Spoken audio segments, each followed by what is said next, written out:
안녕하세요. 복잡한 개념도 슬라이드와 함께라면 아주 명쾌해지죠? 오늘은요, 믿음의 그릇이라고도 불리는 한국 불교 의례, 그 흥미로운 역사 속으로 한번 쑥 들어가 보려고 합니다. 자, 불교 의례에 대해 좀 들어보신 분들이라면 이런 생각 한 번쯤 해보셨을 거예요. 아니, 의례는 뭐고, 의식은 또 뭐지? 심지어 의궤라는 말까지. 이게 다 비슷비슷하게 들리는데 대체 뭐가 다른 걸까요? 그쵸? 바로 그 궁금증을 오늘 시원하게 풀어드릴게요. 우선 이 헷갈리는 핵심 용어 4가지부터 딱 정리하고요. 그 다음엔 이 의례라는 게 도대체 어떻게 시작해서 발전했는지, 또 어떤 변화를 겪었는지 시간여행을 좀 해볼 겁니다. 그리고 마지막으로 오늘날에는 어떤 과제를 안고 있는지까지 차근차근 짚어보겠습니다. 좋습니다. 자, 그럼 가장 기본이 되는 단어들, 그 개념부터 확실하게 잡고 가시죠. 이걸 보니까 개념이 확 들어오지 않으세요? 정말 기가 막힌 비유인데 바로 연극에 빗대어 설명하는 거예요. 자, 보세요. 가장 큰 틀, 그러니까 전체적인 시스템과 이론을 담고 있는 의례는 연극으로 치면 장르 같은 겁니다. 뭐 비극이냐 희극이냐 하는 거죠. 그리고 의식은 뭐냐? 바로 무대 위에서 실제로 벌어지는 공연 그 자체예요. 구체적이고 반복되는 행인 거죠. 그럼 의궤는? 이건 배우의 동선이나 무대 장치 설명까지 다 들어간 아주 상세한 대본이고요. 마지막으로 의무는 그 대본 중에서도 배우들이 읊는 대사 부분만 떼어놓은 거라고 생각하시면 정말 쉽죠? 자, 이제 용어 정리는 끝났습니다. 그럼 이 의례라는 게 맨 처음에는 과연 어떤 모습이었을까요? 그 시작점으로 한번 거슬러 올라가 보죠. 이게 정말 재밌는 부분인데요. 최초의 불교 일에는 우리가 생각하는 것처럼 막 화려하고 거창한 행사가 전혀 아니었다는 거예요. 오히려 아주 소박하고 개인적인 다짐에서 시작됐습니다. 저 이제부터 부처님의 가르침에 따라 살겠습니다 하고 약속하면서 계를 받는 수계 같은 거요. 그러다가 이제 정기적으로 다 같이 모여서 아이고 제가 지난 보름 동안 이런 잘못을 저질렀네요 하고 참회하는 포살이라는 게 생겨나면서 비로소 공동체 의례의 기틀이 잡히기 시작한 겁니다. 그런데 말이죠. 이렇게 소박하게 시작했던 의례가 나중에는 어마어마한 스케일로 커지게 됩니다. 바로 고려시대의 그 정점을 찍게 되는데요. 그 토대가 바로 이 시기에 마련된 거죠. 자, 이 타임라인을 한번 보세요. 변화의 흐름이 한눈에 보이죠.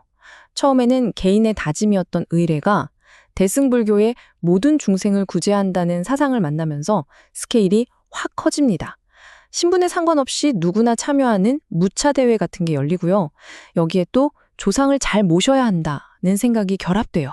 그리고 이 모든 게 집대성된 그야말로 의례의 끝판왕이 등장하는데 그게 바로 11세기에 완성된 수륙제입니다. 물과 땅에 있는 모든 외로운 영혼들을 구원하겠다는 정말 스케일이 엄청난 종합 의례였던 거죠.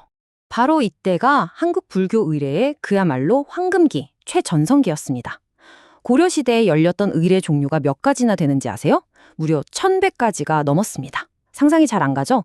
특히 나라에 안 좋은 일이 생기지 않도록 국왕이나 왕실이 직접 돈을 대서 대규모 의례를 여는 경우가 아주 많았어요. 이걸 보면 당시 불교가 국가와 얼마나 뗄래야 뗄 수 없는 관계였는지 바로 알 수 있는 거죠. 하지만 영원한 건 없다고 하죠. 이 화려했던 황금기도 결국 끝을 맞이하게 됩니다. 조선이라는 새로운 왕조가 들어서면서 불교를 억압하는 정책이 아주 강력하게 시행되거든요. 모든 게 바뀌기 시작합니다. 네, 여기서 가장 중요한 키워드는 바로 억불 정책입니다.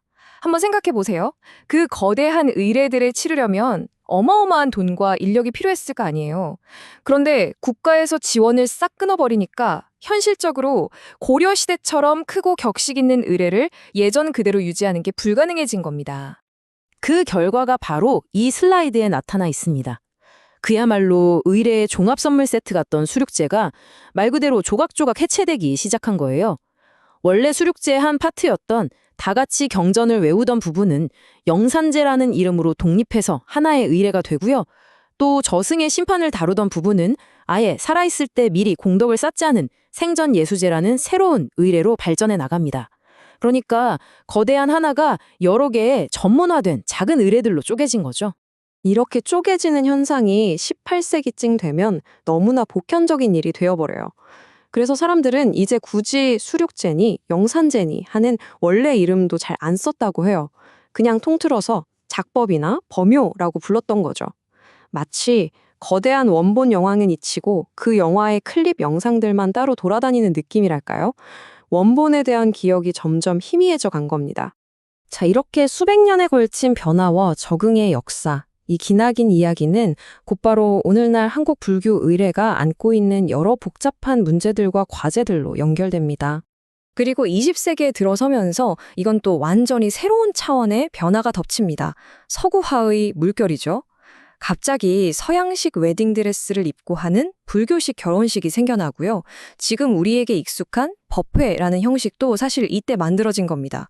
심지어 서양 음악 멜로디에 불교 가사를 붙인 찬불가가 불리고 여기에 또 일제강점기를 거치면서 일본 불교의 영향까지 더해지니 전통 의례는 그야말로 엄청난 격변기를 맞게 된 거죠. 이렇게 여러 시대의 영향이 극격이 쌓이다 보니 오늘날 의례 현장에서 한 가지 중요한 혼란이 생겨납니다. 바로 의례의 대상을 명확히 구분하지 못하는 문제인데요. 쉽게 말해 두 종류의 부처님이 있다고 생각하시면 돼요.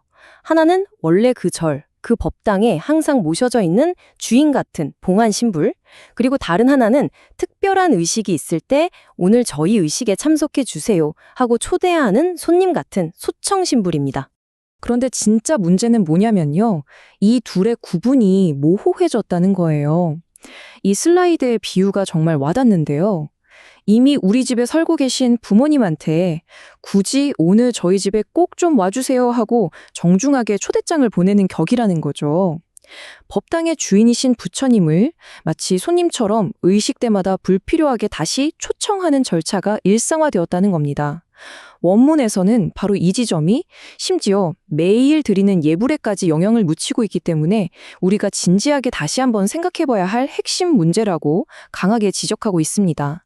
결국 이 모든 역사를 되짚어보면 한 가지 사실이 분명해집니다.